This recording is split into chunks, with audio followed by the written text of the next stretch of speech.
Good morning, friends. We are learning our subject Python for Data Science 3150713. And in that, we now want to learn module 2, that is Data Science and Python. So, data science and Python. What we are going to study, the contents are listed here as in our syllabus, right? And for that, actually in the syllabus it is given 4 hours only. Let's see how much time will take. Okay. So,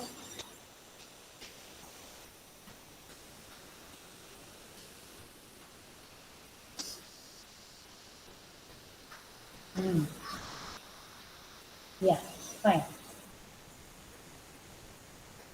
Let us say discovering the match between data science and Python. Data science and Python. Our subject name is Python for data science. Okay. So we want to find the relation between the data science and Python. Okay. Let us see. Poll shows. Poll, whichever are being taken by the different companies. You can say here the company is KD Nuggets, that company has taken the poll. Poll for what? Poll for Python language and data science. Okay, so let us see what it says. The link is already there. In 2018, this company has taken the for poll from the people. Let us see what it gives. Top analytics, data science, and machine learning tools. KD Nuggets, Analytics, Data Science, Machine Learning, Software, 4, 16 to 18. Right, now what is that? We can see here, this is the graph given here. We can see Python 65.6. In the graph, we can see it is the maximum, isn't it? Here we can see it is the maximum. Other tools are there: RapidMiner, R, SQL, Excel, Anaconda, TensorFlow, TableAU, Scikit-learn, Keras, Apache Spark. But what we can say is, we can see that Python is having 65.6 percentage, right? So people are using Python much for what? Machine learning tools, right? Now we can say that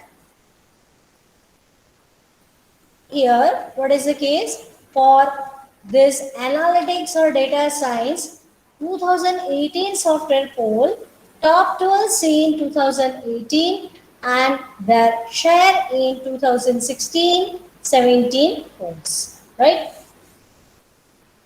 So for the tools, we can say whatever graph we have seen, for that we can say percentage data is here. That Python is having say 65.6 percentage.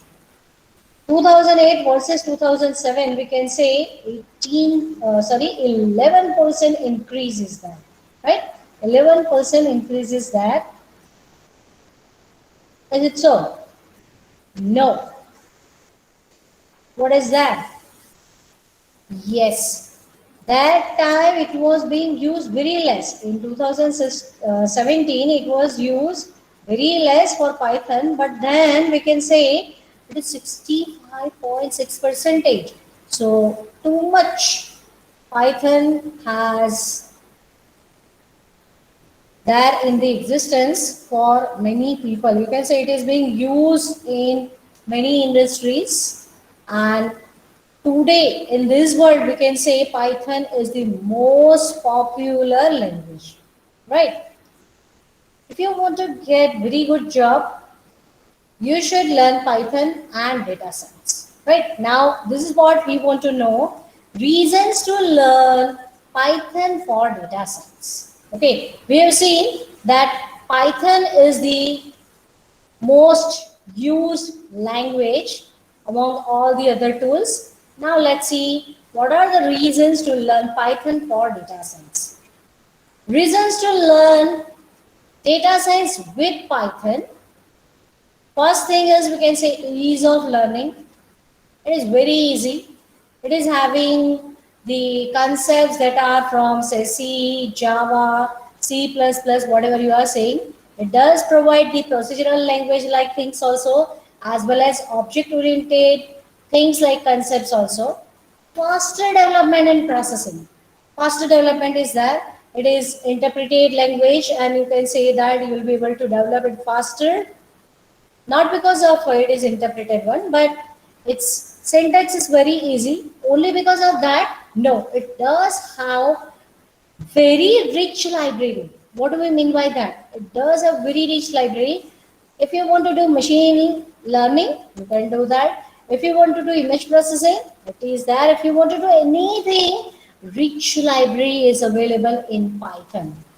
For research also, these days people are using the Python because too much libraries are already available to do a single thing. That is, say any machine learning algorithm if you want to use, you just have to write 2-3 statements and the things is done, right?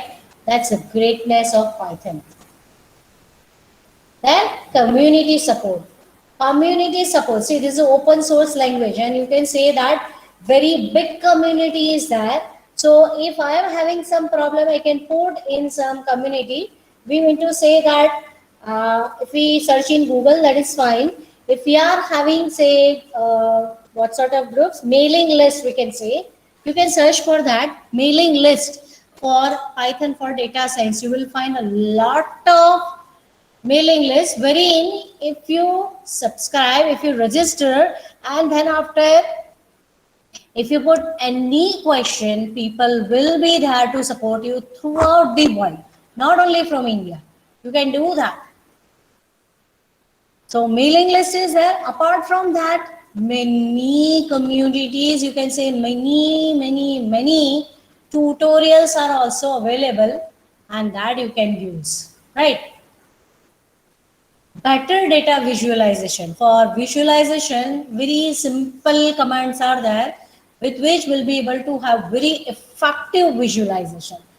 Why we say that effective visualization? It is because, say, you want to have the graph which is having, say, dots per inch. Typically, we used to say that DPI, right? DPI, that is the what you can say is the quality of image. Typically, we used to say that quality of the image, that is DPI, that we can have very good with the help of MATLAB. When we are having the graph using the MATLAB, it is very good. The same thing is being used here, and you can say that the image quality, that means the graph quality which we generate with this is very good, right? So you can say that better data visualization can be there, right?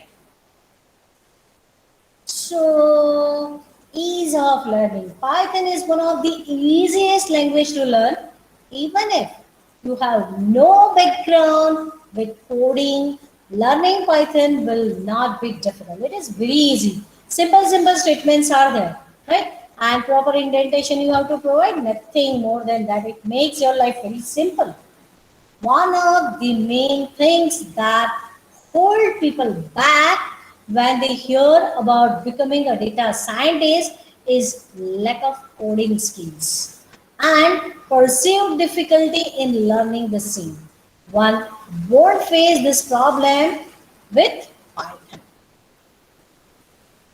Faster development and processing. While dealing with huge amount of data, speed is a key. A slow language can slow things down incredibly. Python is clean, easy to handle language that requires only a few lines of coding. Why few lines of coding? Because it does have very rich library. You just have to make, say, instance of a particular library and just call the function. Nothing more than that. It makes our life very simple. Okay, this significantly cuts down on the coding time required. Python's slow execution was one of the reasons that held it back from being fully accepted. However, since the introduction of the Anaconda platform, even this complaint has been dealt with. We do have the Anaconda. On that, we are having the Jupyter notebook, and with that, we are doing our programming, isn't it? We have seen that. If not, we'll show you. Right? If you by chance haven't attended, we'll show you. Even this complaint has been dealt with, right? Powerful packages. Python also comes with huge range of packages like NumPy, that is numerical Python, SciPy, that is scientific Python, PyBrain, Pandas, etc. That makes it incredibly simple to code complex data analytics problems. There are also main libraries that support the integration of Python with other languages such as C and SQL. This further aids Python in making it more powerful. Community support. One thing that makes Python is easy to learn and understand is its strong community. Anytime you get stuck with any problem, you can ask the community and they will always help you. In addition to that, many in community are also constantly developing new packages and libraries for a variety of uses. With the popularity of Python for data science increasing, many of these are being developed for the use of data scientists. Metadata visualization. Visualization is a key for data scientists as it helps them understand the data better. With the libraries such as ggplot, matplotlib, networkx, etc. as API as Plotly, Python can help you create stunning visualization. You can also integrate other big data visualization tools in Python. All of this adds to Python's usefulness for a data scientist. Compatible with Hadoop. Oh, one of the most popular open source platforms for big data. Hadoop is inherently compatible with Python. The Python package known as PyDup lets you access the API for Hadoop. This lets you write Hadoop programs using Python.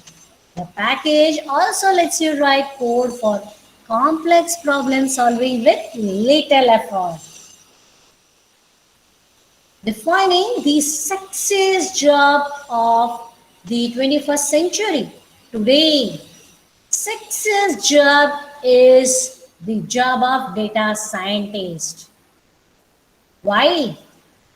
Harvard University labeled the profession the sexiest job of the 21st century, and according to LinkedIn, the career has been an exponential growth, becoming the second fastest growth profession. But many companies are still facing obstacles when it comes to utilizing their data correctly. And some aren't even sure of what to do with their data science teams. If there is one thing that gives a job an incredible allure, it is everybody else being kind of unsure what it is you really do. A quality that data scientists damn near embody. So we have the data to show data scientists are hot. But what is sexy about them? To paraphrase a great letter writer, what then are the data scientists? These new men and women in industry?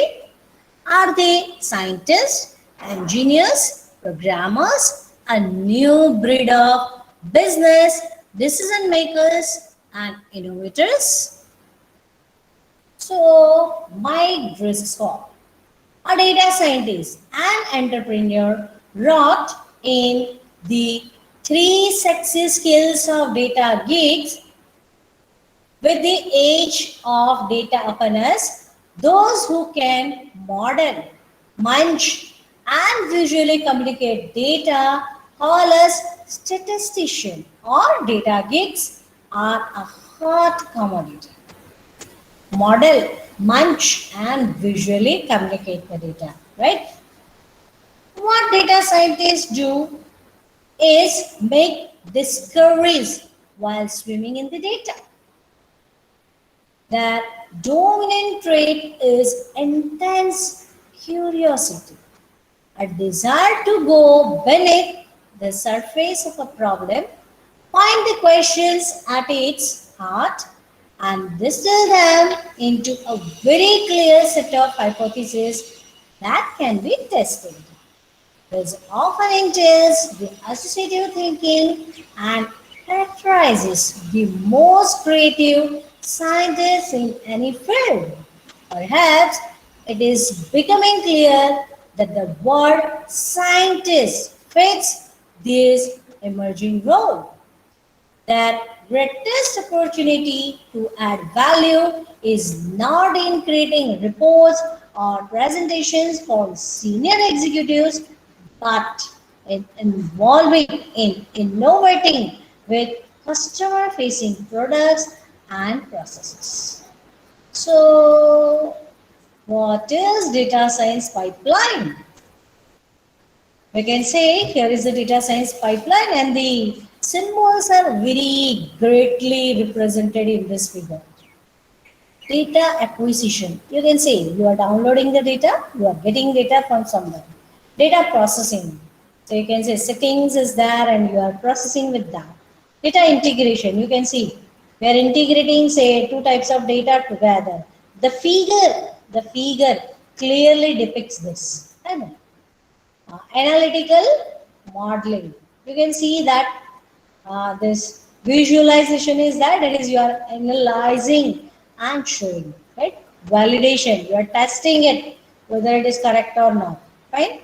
And then after its presentation, the way you are showing it, right? So this what is data science pipeline.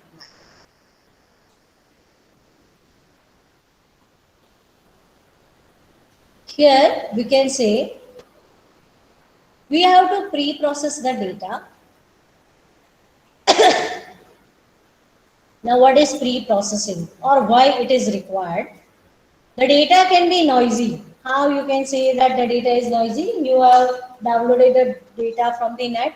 How can you say it is noisy? Let us say that person is married and age is 10. Is it possible these days? You can say yes, yes, yes, it is possible. Balika Badhu can be there. That way you can say that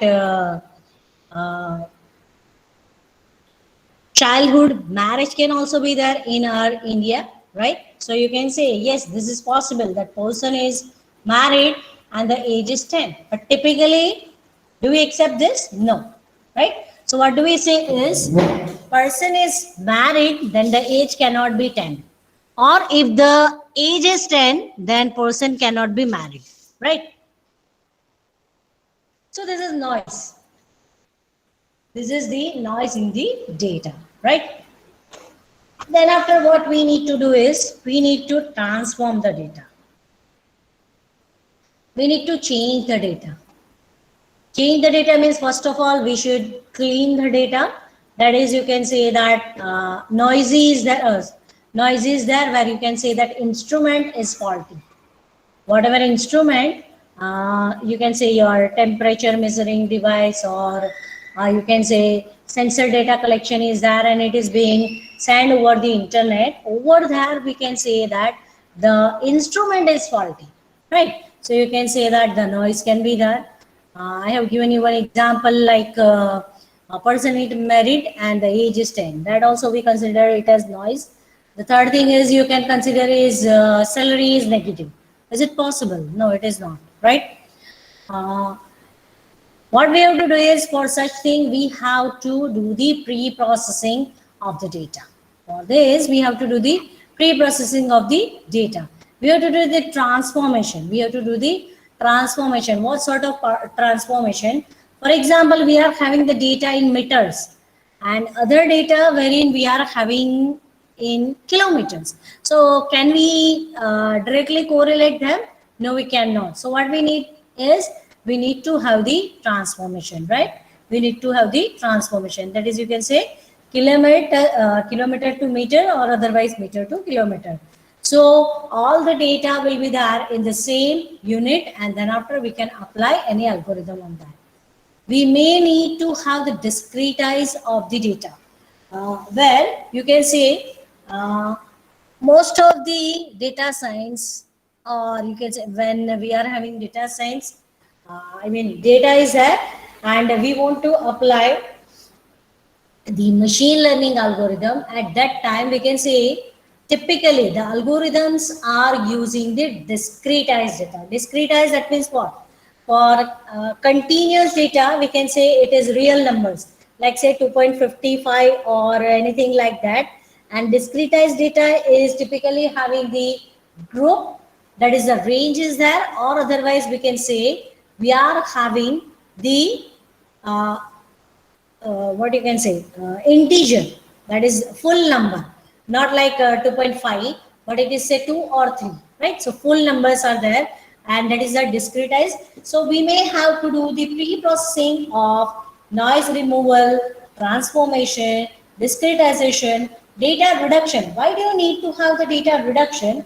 It is because say you are having in your own data set, you must have seen that it is having almost 500 rows in your data set. At least 300 rows are there. And now on that, if you are applying any particular algorithm, it is must be taking much more time, isn't it? But if we are having say 50 rows, we can say that we'll be getting the result faster. So what we do is we are reducing the data, right? Either we reduce the dimensions, that is, we can say horizontally reduction is there, or otherwise vertical reduction, that is the rows are getting reduced, right? Rows are getting reduced by the redundant data removal, and columns, that is dimensions, are getting reduced by the you can say redundant column removal, or otherwise you can say that relevant, whichever is relevant, that only columns will consider. For example, say reducing the features. Features are typically considered as the attributes in the database, right? Typically, the features or attributes, typically attributes which are used in machine learning algorithm are called as features. Typically, the attributes in our data set which are being part in the machine learning algorithm, they are being called as the features. So what we do is, for example, we are reducing the features.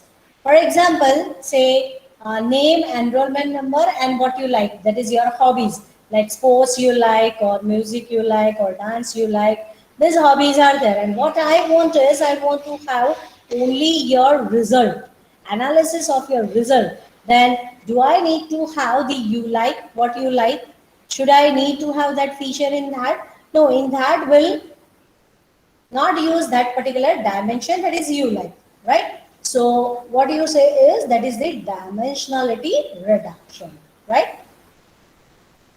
Then after what we can say that we are having say 50,000 and say 1 lakh, 50,000 and 1 lakh, yeah, that much samples are there, or otherwise we can say that many more are there, 10 lakh to more than that, your rows are there, that is the sample. You can say you may be taking it as the numerosity reduction, that is in number will reduce. That means what? Say for this we can say it is 0.1 m to 1 m. This what you can say, this data. For that, if we reduce in number, we can say it is 0.1 and to 1, right? So that is what is the pre-processing which we have to do on the data. Noise removal, transformation, discretization, data reduction, numerosity reduction. Data reduction is of two types: dimensionality reduction and numerosity reduction. Numerosity is reducing the number, and dimensionality reduction is reducing the dimension, or we can say reducing the attributes, right? Features, we can say. Different types of databases are there: text files or linear regression features. You may think like Python for data science. In that, typically we have till now studied only the programming, and now it is the theory or what? See, few concepts are being shown with the theory. Otherwise, this subject is full of programming only, and which you have to try every day. Otherwise, you will not be able to understand the full subject. Don't think like at the exam, at the end only you will be able to mug up the things and you can pass the subject. No, that will make your life difficult. And are you learning this subject only to pass this subject? Then it is totally useless. You should learn this subject to become data scientist, because it is the sexiest job, hottest job these days. Why it is being called as hottest job? What do we consider it as hot? That means you are having, for a job, typically we used to say that it gives you the three S. Typically we can say success, salary, and what? Satisfaction. Typically, we say that it is the hottest job because it gives us three S: success, satisfaction, and salary. Right? Very good salary is there. Success, because today or these days, this data scientist job is in hot demand. So salary is good, success is good, and satisfaction. You can get the satisfaction of being done whatever the latest things are there. You're using your mind, right? Okay, and doing something, so that will really give you the satisfaction. Satisfaction is not only the doing the work, but you should be satisfied with the salary also, isn't it? So salary is also there, the knowledge applying also is there, so your mind is also satisfied, your salary is there, so your needs are also satisfied, and the successful life. Wow, three S is there, and that is why data scientist job is said as the sexiest job, hottest job, right? So we were talking of the different types of databases. That is, you can say text files are there, or you can say that data set is there, right? Data set, typically we are considering it as the CSV files. They are the comma separated values that you have already downloaded and you already know that. Okay, we can be doing the machine learning algorithms on our data set, right? Now we have talked of data scientists. Now we want to know about the relative terms. They are data engineering and machine learning. Let us see about them. Raw data is there. Relation with data engineering and machine learning. So for that we can say raw data is there. Then data wrangling is there. Data cleansing is there. Data preparation is there. So these three things in combination is said as data engineering. Then after, we can say that we are applying the machine learning. That means model learning is there and model validation is there. We make machines learn. Which machines? Electrical, mechanical? No. Our computers, right? Computers will learn, and you can say after that model will be validated, right? And what about the operations? Model deployment and data visualization, right? So what is data wrangling? Data wrangling is defined as the process of manipulating raw data to make it useful for data analytics or to train machine learning model. What is model validation? For that, we can say prepared data is that we divide the data in two parts, that is training data and test data.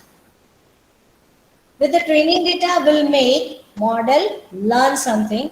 With the test data, we'll be validating the model. That is the part of machine learning. But you can say that how the model validation is done. So for that, the prepared data is that is after doing the pre-processing, we are having the prepared data. Then we divide that into parts. Two parts equally? No, it is not equally. Training is typically having 75 to 80 percentage of data, and test data is 20 percentage of data typically. Okay, 15 to 20 percentage of the data. So model learning and model validation is that. After the model is trained, how will you make it behave in production? One way to understand its behavior is through model validation. A common approach to model validation is to serve a small amount of available training data to be tested against the final model, and that is called the test data. From the total training data, I mean from the data set, we take almost 75 to 80 percentage of the data for training, and remaining one you can say you are using for the testing data, right? Now we would like to know about the TensorFlow. What is that?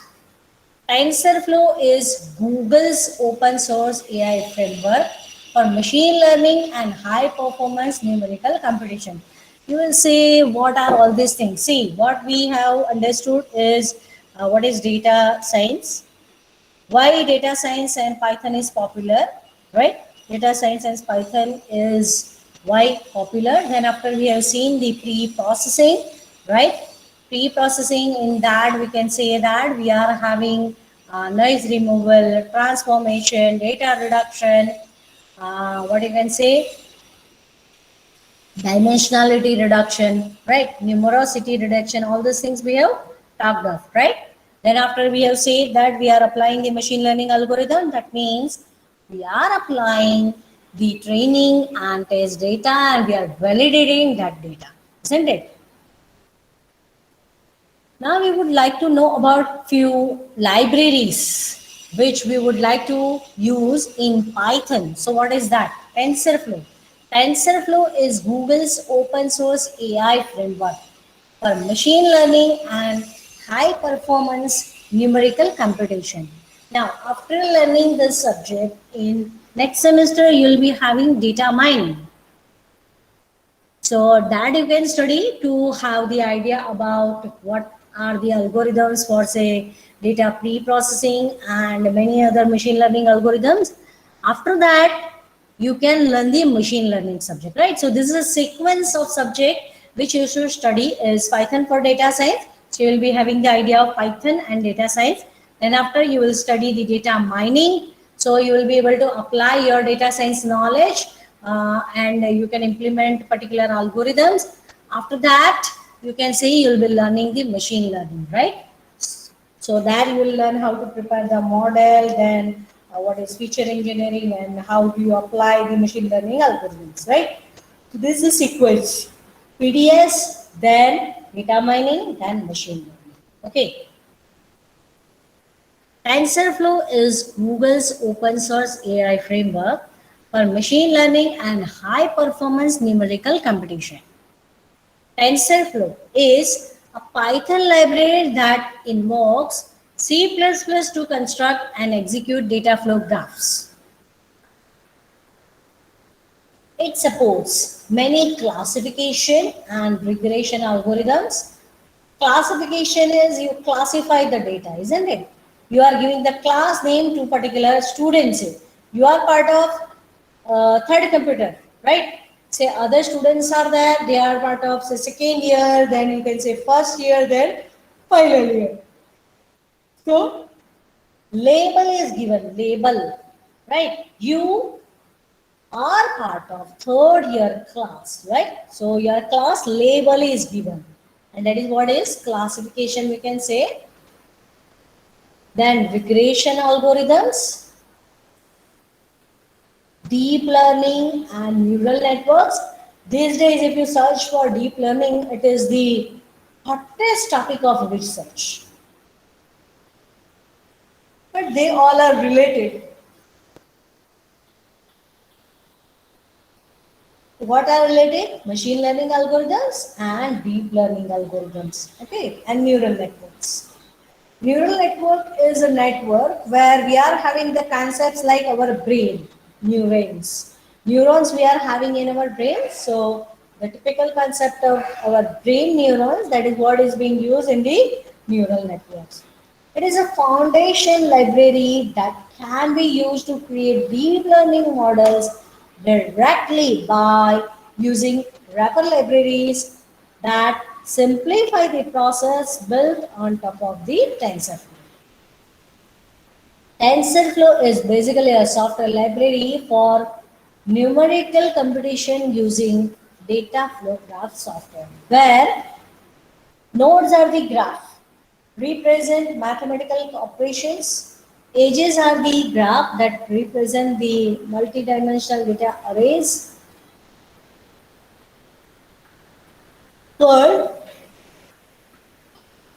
tensors, right? They are called the tensors. Now, what is the architecture of the TensorFlow? TensorFlow architecture, you can search in the Google, you'll be able to have that tutorial, right? For any library, anything you say for Python, you will find the particular tutorial, okay? So for TensorFlow, what is the architecture? That is, first of all, you can say on the first layer, we are having say C++ front end and Python front end. That is, we can say bindings plus compound ops. Then after we are having say core TensorFlow execution system. Therein we are having the operations and kernels.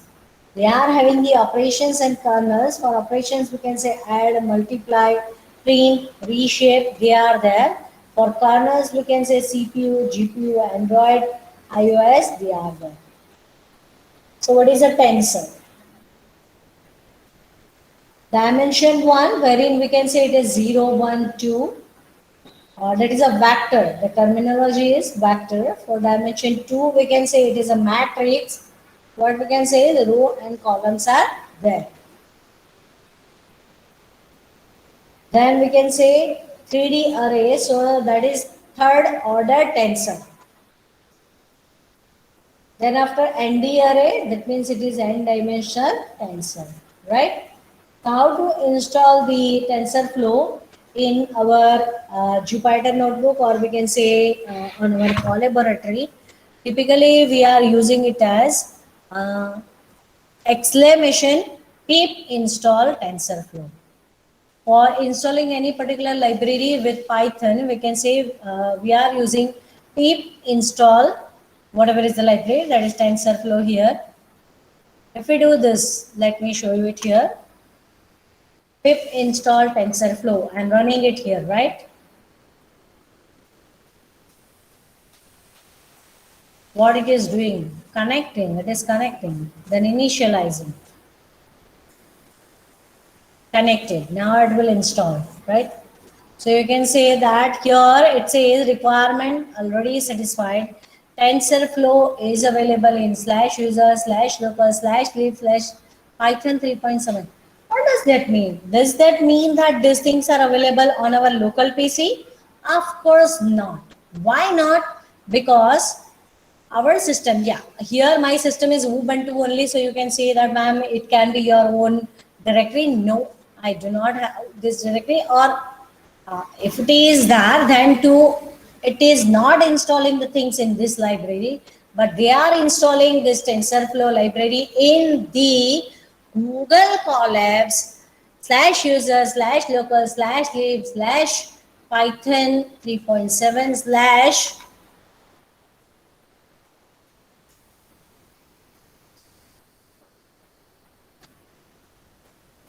its path is there, right? Their path is there. So there we'll be able to install, and it is Google Collaboratory directory, not our own directory, right? So check whether the TensorFlow is installed or not by simply importing it. That is import TensorFlow STF. So let us run this and can have idea that whether it is being installed or not, right? If it doesn't give anything, that means it is being installed, and if it is giving some error, then you can say that it is not available, isn't it? So small programs I have written here. Say if we want to print the hello world for TensorFlow, what we should do is import TensorFlow STF. Message is equal to tf.constant hello TensorFlow and tf.print message. If we are using this, we can get the output as hello TensorFlow, right? So we are using it as import TensorFlow as TF, right?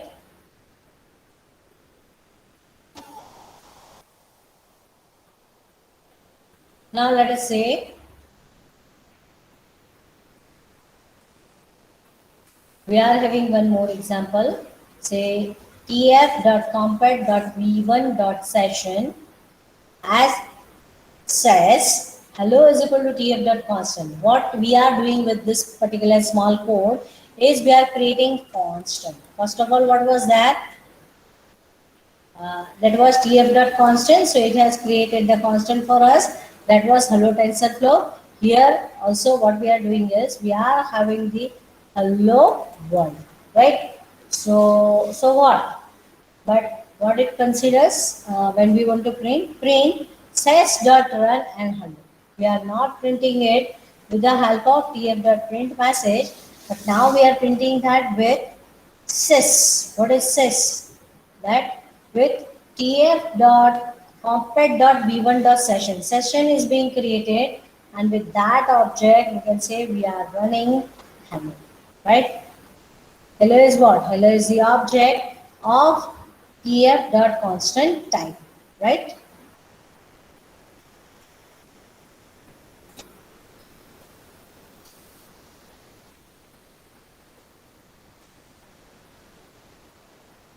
Say we are having the data flow graph. Data flow graph is where we are having, say node is there, that is for the operation, and other things are there, that is these two nodes we consider, say A and B, and we want to do the addition of A and B and want to get C. This is simple data flow graph, right? So how we can do that? For that we can say import TensorFlow STF value 1. For that we can say tf.constant as 2, then tf.constant 3, that is two values we have provided, and get that in the variables. Now we can print the type of that value 1. After that what we have to do is very simple, that is summa is equal to say value 1 plus value 2, and we should print the type of that summa also, and we can say that whatever is the result, that is summa, right? So if we do this, what we'll be getting is the type of, we can say value 1 is eager tensor. The second one is type of summa, that also is eager tensor.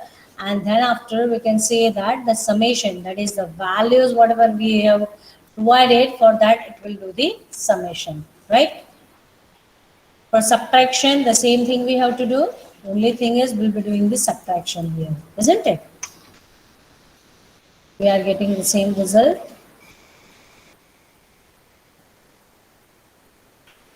That's all for today.